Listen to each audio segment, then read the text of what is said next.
मैं तो ये कहता हूँ इस म्यूजिक का नजारा देख लीजिए। ये डंके की चोट पर कह रहे हैं, ये डंके की चोट पर कह रहे हैं। कन्याकुमारी से निकले हैं, कश्मीर तक जाएंगे और पूरे जो भारत को जोड़ के मानेंगे। ये जो भाजपा की सरकार मध्य प्रदेश में अगर ये कह रही है तो मैं तो मानता हूँ ये चुनौती इनको अच्छी हमको तो लगेगी। बिना चुनौती तो चलने में क्या मजा है। जितनी चुनौतियां ज्यादा होगी हम उतना और मजबूताई से लड़ेंगे। एक बात और जो मैं कहना चाहता हूँ, फालतू में अन्य मुद्दे पे भड़कने की कोशिश नहीं होनी चाहिए। नफरत का माहौल कम होना चाहिए, अमन और शांति होना चाहिए, तभी देश आगे बढ़ेगा। नेता मध्य प्रदेश में कह रहे हैं कि राहुल गांधी की जो भारत जोड़ो यात्रा उसको घुसने नहीं देंगे। ये मैं मानता हूँ ये संघी सोच है उनकी, संघियों की लगातार लोगों को डराने की। और आपने बार बार राहुल जी को सुना भी होगा कि हम डरते नहीं हैं, डट के लड़ते हैं। और हमारे साथियों ने नारा भी दिया है, ना डरे ना डरते हैं, उनको गांधी कहते हैं। तो हम गांधी और नेहरू और पटेल और सुभाष चंद्र बोस मौलाना के वारिस हैं। हम इन संघियों से क्या डरेंगे जो संघी खुद अंग्रेजों की चाटुकारी करते थे, अंग्रेजों की गुलामी करते थे, उनकी दलाली की पेंशन पे जो नपते थे, वो हमें क्या सिखाएंगे देश के लिए। देखिए मैं तो ये कहता हूँ इस म्यूजिक का नजारा देख लीजिए। ये डंके की चोट पर कह रहे हैं, ये डंके की चोट पर कह रहे हैं। कन्याकुमारी से निकले हैं, कश्मीर तक जाएंगे और पूरे जो भारत को जोड़ के मानेंगे।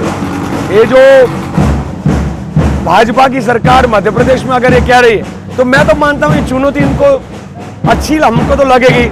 बिना चुनौती तो चलने में क्या मजा है। जितनी चुनौतियां ज्यादा होगी हम उतना और मजबूताई से लड़ेंगे। एक बात और जो मैं कहना चाहता हूँ कि जो गोरों के सामने भी जब पूरे भारत के लोग लड़ रहे थे, कांग्रेस की अगुवाई में लड़ रहे थे, जो गोरों ने भी त्रासदी नहीं की थी वो संघियों ने शुरू किया है। महात्मा गांधी या जवाहरलाल नेहरू और पटेल जब भी कहीं धरना देना चाहते तो गोरे उनको धरना देने से तो नहीं रोकते थे। आज हमारे देश के हालात ये है कि जंतर मंतर वाला जो हमारे सबके लिए खुला जगह था, अपना अधिकार था कि जब चाहो प्रोटेस्ट कर सकते हैं, अब तो जंतर मंतर में भी ये धारा 144 लगती है। तो पूरे भारत में एक जहां कहीं प्रोटेस्ट करोगे और जब उनको लगेगा कि उनकी जमीन जो है अब सरकने लगी है, तब वो इस प्रकार की कोशिश करते हैं। वो बचकाना काम है उनका, करने दीजिए।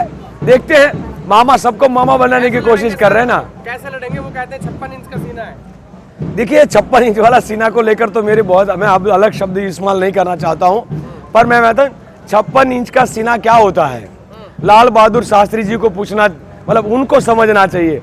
56 इंच का सीना है इंदिरा गांधी को समझना चाहिए। 56 इंच के सीने की जब बात करते हैं तो सरदार पटेल, नेहरू और सुभाष को समझना चाहिए, वो मौलाना को समझना चाहिए, वो अरुणा असफ अली को समझना चाहिए। और 9 अगस्त को ग्वालियर टैंक पर तिरंगा झंडा लहराती है। 56 इंच का सीना समझना है तो भगत सिंह और हमारे सेवा दल के राजगुरु को समझना चाहिए। जो गोरों की गोलियों से भाग गए, जो छुपे हुए रहते थे, चाटुकारी करते थे, वो क्या 56 का सीना। देखिए कहने से तो हर कोई बोल सकता है कि मेरा 56 का सीना है। दिल बड़ा चाहिए। अगर बड़ा दिल है तो आप लोगों का दिल जीतोगे। आज यहाँ पर गोली से या बारूद से एक दूसरों को नहीं जीता जाता है, नफरत से नहीं जीता जाता है, दिल में जगह बनाकर जीता जाता है। और हम लोग है दिल में जगह बनाएंगे पूरे भारत में और लोगों के दिल जीतेंगे। लोगों के दिल जीतेंगे तो संघियों का परास्त होना तय है। वो मैं मानता हूँ। और सिर्फ सत्ता की लड़ाई होती तो हम वो चुनौती देते। ये लड़ाई सत्ता की नहीं है, ये लड़ाई विचारधारा की है। एक तोड़ने की राजनीति है, एक जोड़ने की राजनीति है। एक जो है हिंसा की राजनीति करता है, एक अहिंसा की करता है। एक झूठ से खेलता है, हम सत्य के लिए लड़ते हैं। तो बहुत बड़ा फर्क है दोनों के बीच में। सर, एक तरफ आप और आपके नेता लगातार आरएसएस पर हमला करते हैं, वहीं दूसरी तरफ सोशल मीडिया पर एक वीडियो वायरल हो रहा है भारत जोड़ो यात्रा का, जिसमें वीर सावरकर की तस्वीर लगाई गई है, उसमें नेहरू जी की भी है और तमाम जो फ्रीडम फाइटर थे वो वीडियो वायरल हो रहा है। तो क्या ये मान लिया जाए कि भारत जोड़ो यात्रा में आरएसएस के स्लीपर सेल्स हैं? ये सावरकर का कौन लगा रहा है मुझे नहीं पता है। जो 9 बार लिखित में और 2 बार मौखिक 11 बार माफी मांगे हो, मैं तो उनको माफी वीर कहता हूं। जिसको जो कहें, सावरकर के पोते ने बीच में कहा था कि मैं लालजी देसाई पर एफआईआर करूंगा, कर ले भाई एफआईआर तू भी, क्योंकि सावरकर के बारे में हम 16 पॉइंट की एक बुकलेट भी निकाले हैं। आप भी जब ये देखना चाहो कि वीर सावरकर कितने वीर, इस देश के बंटवारे का बीज सबसे पहले किसी ने बोया था कि धर्म के आधार पर देशों का संचालन होता है, ये दो धर्म के लोग एक साथ नहीं रख सकते। ये सबसे पहले 1937 में सावरकर ने अहमदाबाद में हिंदू महासभा के अधिवेशन में कहा था। यही सावरकर है जिन्हें सीताजी के बारे में बहुत गंदा लिखा है। आप पढ़ लीजिए, अगर उस बुक के अंदर आपको चाहिए तो मैं दे दूंगा। जो सीताजी के बारे में गंदा लिखता है, जो गाय या मांस खाने के बारे में और शाकाहारियों के बारे में गंदा लिखता है, जो महिलाओं के बारे में गंदा लिखता है, जो 9 बार माफी मांगकर 60 रुपया की दलाली पर अपना पूरा जीवन चलाता है। अब वो सावरकर के कोई भक्त निकलेंगे तो उनको अंधभक्त नहीं कहेंगे तो और क्या कहेंगे। कहाँ नेहरू जो सालों तक जेलों में रहे, कहाँ गांधी जिन्होंने देश की एकता अखंडता के लिए गोली भी खाई, अपने आप को कुर्बान किया और देश के लिए पूरी जिंदगी एक तरफ महलों में रहकर अंग्रेजों की चाटुकारी करना। दूसरा बात है, कभी कभी सवाल उठता है ये संघ पर, जिसको ये संघ संघ संघ बोलते हैं ना, वो आरएसएस पर कभी अंग्रेजों ने बैन क्यों नहीं लगाया? क्योंकि अंग्रेज तो हर कोई इस देश की लड़ाई लड़ने वाले लोगों को जेलों में डालता था या उनके ऊपर बैन लगता था।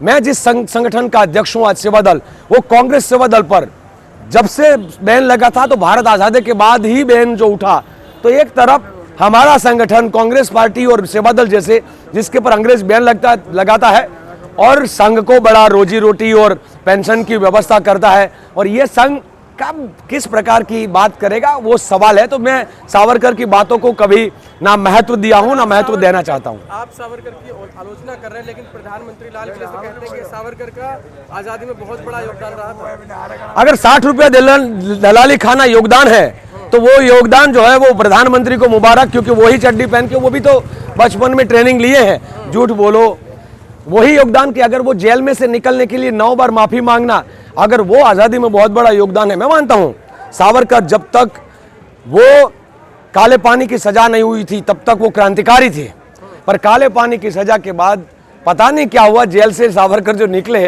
वो एक अलग ही सावरकर निकले थे। वो गॉडसे के साथी के रूप में निकले थे। वो 60 रुपया हर महीने पाते थे। वो उस समय 60 रुपया मतलब जब शिक्षक का सैलरी 6 से 8 रुपया होता था, तब ये भाई साहब को 60 रुपया मिलता था। मैं उनकी क्या आलोचना करूं, और प्रधानमंत्री अगर उनकी तारीफ करते हैं तो प्रधानमंत्री का इतिहास का ज्ञान इससे समझ में आता है कि वो किस विचारधारा को मानते हैं और कितना उनका जो है वो ज्ञान है। एक पूरी यात्रा इतने दिन से शुरू हुई है आपकी, अभी तक पूरा जो मेन मीडिया है पूरा नदारत है। ऐसा क्या किया है कि कांग्रेस ने एक भी मेन मीडिया आपको कवर भी नहीं दे रहा? करता भी है तो नहीं। देखिए ये, हाँ, और उनको तो ज़्यादा इंटरेस्ट है कि कहीं पर अगर कोई राहुल जी का टी शर्ट या राहुल जी का जूता क्या है, और हमारे यात्री उनको कंटेनर दिखते हैं, पर उनको हम सुबह सुबह में नहाने के लिए ठंडे पानी से, और वो कभी टम्बलर ढूंढते हैं, कभी बकेट ढूंढते हैं, और कभी वहाँ पर पानी नहीं होता है, और तब का जो व्यवस्था है 4 बजे उठते हैं और खुले में नीचे सोते। आप देखें चटाई पर सोते। आप लोगों का मैं धन्यवाद करता हूँ, आप हकीकत दिखाते हो। आप लोग हो, आप ये मीडिया है जो देश की ताकत बनकर आए।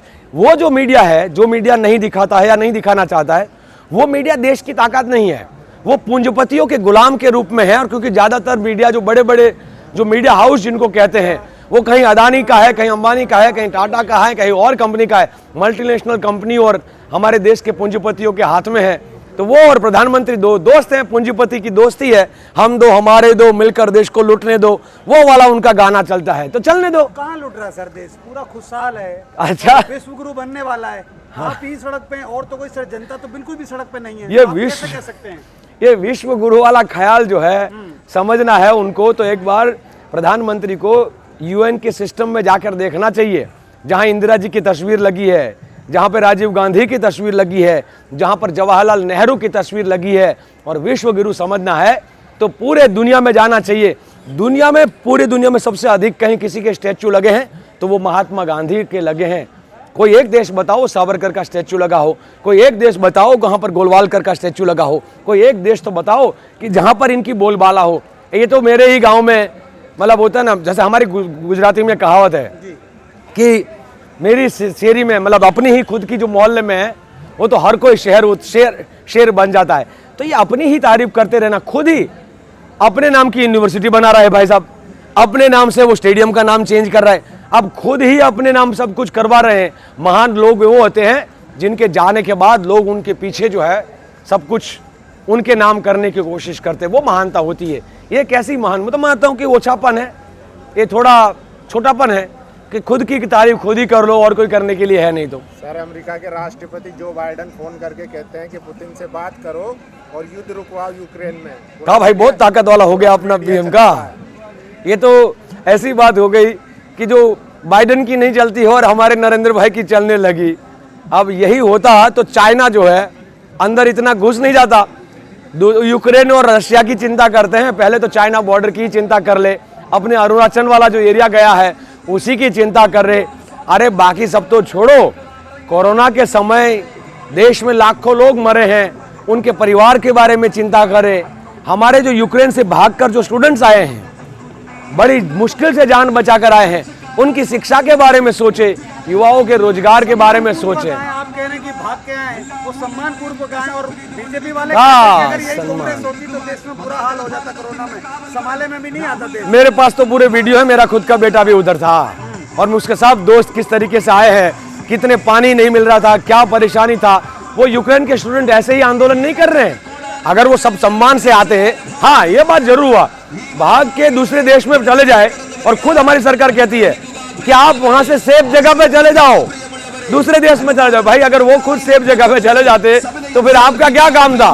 फिर तो दूसरे देश से तो कोई भी आ सकता था। क्या संदेश देना, एक शॉर्ट संदेश? मैं ये देखिए कहना चाहता हूँ, सत्य उजागर होना चाहिए, लोगों के सामने वास्तविक स्थिति रखनी चाहिए। लोगों का शिक्षा, रोजगार, स्वास्थ्य, सुरक्षा जैसे मुद्दे हैं, वो जनता के मुद्दे हैं, उसकी चर्चा होनी चाहिए। ये फालतू में अन्य मुद्दे पे भड़कने की कोशिश नहीं होनी चाहिए।